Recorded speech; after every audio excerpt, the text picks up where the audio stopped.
Well, this is the portion of our service that we devote to Bible prophecy, and by way of a prophecy update today, we would like to look at, as we usually do, the nation of Israel.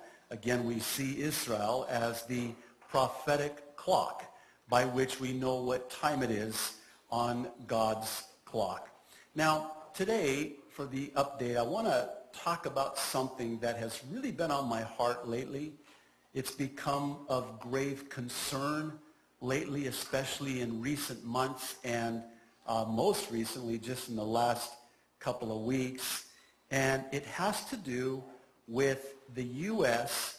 and this current administration and our support of the nation Israel.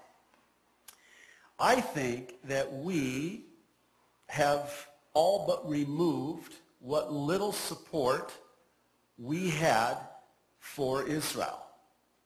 Now, why is that such a grave concern? Well, simply put, the Jews are God's chosen people. And God gave the land we know today as Israel, the land flowing with milk and honey, to his chosen people, the Jew. Now, some of you are looking at me and you're keenly aware that I am an Arab. And an Arab is telling you that the Jew is and are still God's chosen people. Now, if I could take it a step further, the problem here is that God made a promise to Abraham. And he told Abraham that he would bless the nation that would bless his children, the nation Israel, and conversely, he would curse a nation who does not bless, but in fact curses Israel. It's found in, I'm sure you're familiar with it, the book of Genesis, the 12th chapter, and verses 1 through 3, which I'd like to read for you. The Lord had said to Abram, "Leave your country," speaking of Ur of the Chaldees, "your people and your father's household, and go to the land I will show you. I will make you into a great nation, and I will bless you. I will make your name great, and you will be a blessing. I will bless those who bless you, and whoever curses you, I will curse. And all peoples on earth will be blessed through you." So there's a blessing. It started with Abraham. It started in the book of beginnings, the book of Genesis. Well, just within the last few weeks, it's become clear that when Israel looks to the United States for support, she's not only not met with support or a blessing, but in fact, rejection. I'm going to make a statement that's going to seemingly be bold. I believe it's now a foregone conclusion that we have a president who has demonstrated that he's pro-Palestinian and not pro-Israel. Joel Rosenberg, whom I know a lot of you follow on his blog spot, had this to say with a headline reading, "Train Wreck, Netanyahu heading for U.S. as Israeli trust in President Obama plummets." This was on the 3rd of November, prior to Netanyahu's trip to the White House. He says, quote, "If I had to rank the most pro-Israel leaders in the Western Alliance right now, Canadian Prime Minister Stephen Harper and French President Nicolas Sarkozy would top the list. President Obama wouldn't even be on the list." Last Friday night, I gave an address to the Christian Embassy banquet in Northern Virginia. The title of my talk was "Train Wreck, the Coming Collision of U.S.-Israeli Relations." With deep concern and regret, I noted that just as the Iranian nuclear threat is worsening, we are currently witnessing the worst strains in U.S.-Israel relations in memory. Israel's plummeting confidence that the White House truly understands their security needs and will stand with them as a faithful ally is the result of numerous actions and statements by the president and his senior advisors. If I was to ask for a show of hands, I won't, so don't raise your hands, but if I was to ask for a show of hands, how many of you know that Benjamin Netanyahu, the Prime Minister of Israel, was recently here at the White House? Did you know that? I see a lot of heads nodding no. Do you know why you don't know that? Because nobody talked about it.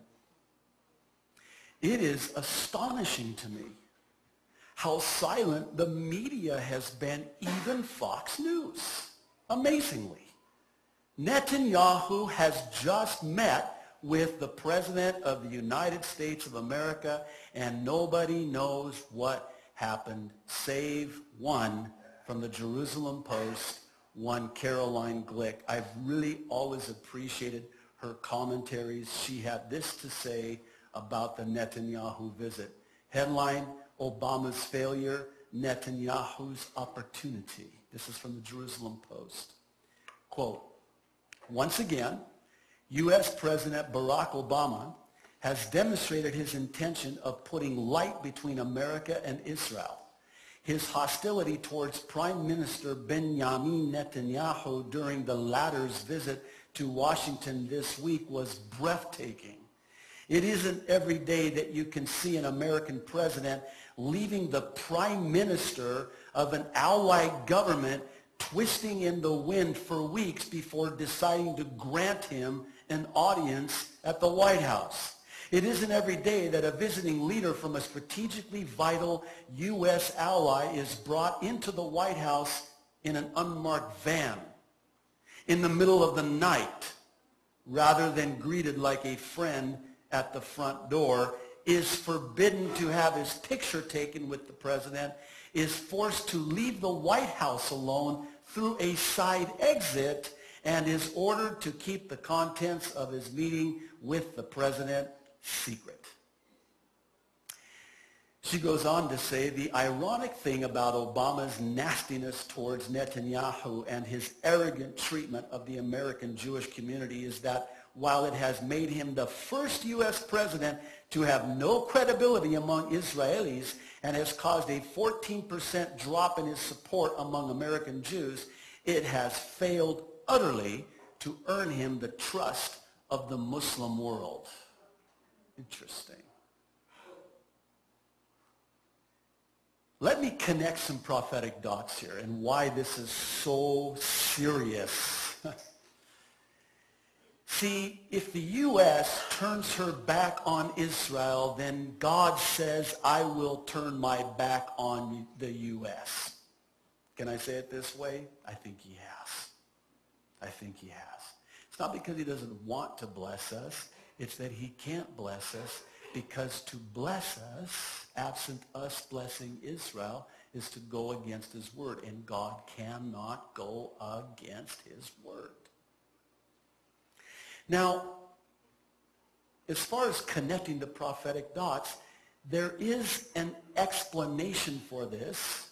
Now, please, I'm not excusing this. I'm simply explaining this and perhaps giving the why behind the what we see happening with this current administration and the support of Israel. See, the U.S.